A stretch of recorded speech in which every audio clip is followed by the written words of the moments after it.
Sridevi charitable trust ಮತ್ತು ಶ್ರೀದೇವಿ ಸಮೂಹ ಶಿಕ್ಷಣ ಸಂಸ್ಥೆಗಳ ವತಿಯಿಂದ ಡಾಕ್ಟರ್ ಎಂಆರ್ ಹುಲಿನಾಯ್ಕರ್ ಅವರ ಆತ್ಮಕಥನದ ಇಂಗ್ಲಿಷ್ ಆವೃತ್ತಿ ರೆಮಿನಿಸೆನ್ಸಸ್ ಆ್ಯಂಡ್ ರಿಫ್ಲೆಕ್ಷನ್ಸ್ ಅಕ್ಟೋಬರ್ 17ರಂದು ಶ್ರೀದೇವಿ ಶಿಕ್ಷಣ ಸಮುದಾಯ ಆವರಣದಲ್ಲಿ ಲೋಕಾರ್ಪಣೆಗೊಳ್ಳಲಿದೆ ಎಂದು ಚಾರ್ಟರ್ಡ್ ಅಕೌಂಟೆಂಟ್ ಆರ್.ಸಿ. ಅಂಜಿನಪ್ಪ ತಿಳಿಸಿದರು.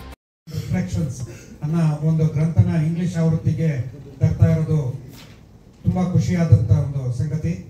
ಇದು ಈ ಇಂಗ್ಲಿಷ್ ಆವೃತ್ತಿ ಎಲ್ಲರಿಗೂ ತಲುಪಬೇಕು ಅನ್ನೋ ಒಂದು ಉದ್ದೇಶದಿಂದ ಈ ಒಂದು ಸಮಾರಂಭವನ್ನ ಏರ್ಪಡಿಸಿದ್ದಾರೆ.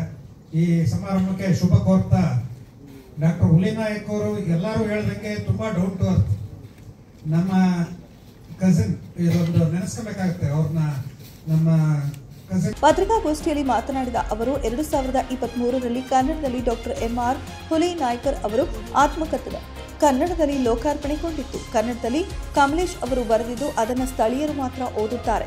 ದೇಶ ವಿದೇಶಗಳಲ್ಲಿ ನೆಲೆಸಿರುವ ಶ್ರೀದೇವಿ ಸಂಸ್ಥೆಯಲ್ಲಿ ಓದಿರುವ ಹಳೆಯ ವಿದ್ಯಾರ್ಥಿಗಳು, ಅಭಿಮಾನಿಗಳು ಓದಬೇಕೆಂಬ ಅಭಿಲಾಷೆಯನ್ನ ಇಟ್ಟುಕೊಂಡು ಇಂಗ್ಲಿಷ್ನಲ್ಲಿ ತರ್ಜುಮೆ ಮಾಡಲಾಗಿದೆ. ವಿ. ಕೃಷ್ಣ ಅವರು ಬರೆದಿರುವ ಅನುವಾದದ ಕೃತಿ ಬಿಡುಗಡೆಯಾಗಲಿದೆ ಎಂದು ತಿಳಿಸಿದರು. ಆತ್ಮಕಥನ ಬಿಡುಗಡೆ ಸಮಾರಂಭವನ್ನು ಗೃಹ ಸಚಿವ ಡಾಕ್ಟರ್ ಜಿ. ಪರಮೇಶ್ವರ್ ಅವರು ಉದ್ಘಾಟಿಸಲಿದ್ದು, ಪುಸ್ತಕವನ್ನು ಕಾನೂನು ಮತ್ತು ಸಂಸದೀಯ ಸಚಿವ ಎಚ್.ಕೆ. ಪಾಟೀಲರು ಬಿಡುಗಡೆ ಮಾಡಲಿದ್ದಾರೆ ಎಂದರು. ಅವರು ರಾಜಕೀಯದಲ್ಲಿ MLC ಆಗಿದ್ದು ಅವ್ರ ಮನೆಗೆ ಹೋಗ್ತಾ ಇದ್ರು ಸಹ ನಮ್ಗೆ ಯಾವತ್ತೂ ಅವ್ರು ರಾಜಕೀಯದಲ್ಲಿ MLC ಆಗಿದ್ರೆ ನಾವು ವರ್ಕರು ಭಾವನೆ ನಮ್ಗೆ ಯಾವತ್ತೂ ಬರೆಸಲಿಲ್ಲ. ಅವರು ಒಳ್ಳೆ ಅಣ್ಣ ತಮ್ಮನ ಥರ ನಮ್ಮನ್ನ ನೋಡ್ಕೊಂಡು ಇವತ್ತು ಅದೇ ಭಾವನೆಯಲ್ಲಿ ನಮ್ಮನ್ನ ನಡ್ಕೊಂಡ್ ಬಂದಿದ್ದಾರೆ. ನಿಜವಾಗ್ಲೂ ನಮ್ಮ ಕುರುಂದವಾರ್ ಅವರು ಹೇಳ್ದಂಗೆ ಅವರ ಆದರ್ಶ ಬೇರೆಯವರಿಗೂ ಆದರ್ಶವಾಗಕ್ಕೆ ಇದೊಂದು ಸ್ಥಿತಿ. ಮೊದಲ ಕೃತಿಯನ್ನ ಮಾಜಿ ರಾಜ್ಯಸಭಾ ಸದಸ್ಯ ಡಾಕ್ಟರ್ ಪದ್ಮಶ್ರೀ ವಿಕಾಸ್ ಮಹಾತ್ಮೆ ಸ್ವೀಕರಿಸಲಿದ್ದಾರೆ. ಆತ್ಮಕಥನ ಕುರಿತು ಮೈಸೂರು ವಿಶ್ವವಿದ್ಯಾನಿಲಯದ ನಿವೃತ್ತ ಇಂಗ್ಲಿಷ್ ಪ್ರಾಧ್ಯಾಪಕರಾದ ಡಾಕ್ಟರ್ ಸಿ. ನಾಗಣ್ಣ ಮಾತನಾಡಲಿದ್ದಾರೆ ಎಂದು ತಿಳಿಸಿದರು.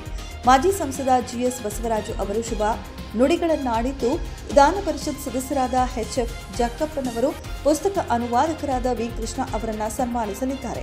ಮುಖ್ಯ ಅತಿಥಿಗಳಾಗಿ ನಿವೃತ್ತ ಉಪಕುಲಪತಿ ಡಾಕ್ಟರ್ ಬಿ. ತಿಮ್ಮೇಗೌಡ ಭಾಗವಹಿಸಲಿದ್ದು, ಲೋಕಸಭಾ ಸದಸ್ಯ ಗೋವಿಂದ ಎಂ. ಕಾರಜೋಳ ಅಧ್ಯಕ್ಷತೆ ವಹಿಸಲಿದ್ದು, ಡಾಕ್ಟರ್ ಎಂಆರ್ ಹುಲಿನಾಯ್ಕರ್ ಉಪಸ್ಥಿತಿಯಲ್ಲಿರುವವರೆಂದು ತಿಳಿಸಿದರು.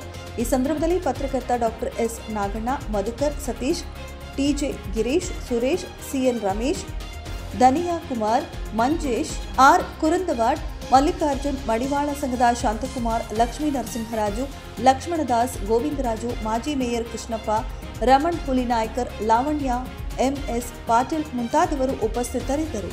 Babu Khan, 9 live news, Tumakuru.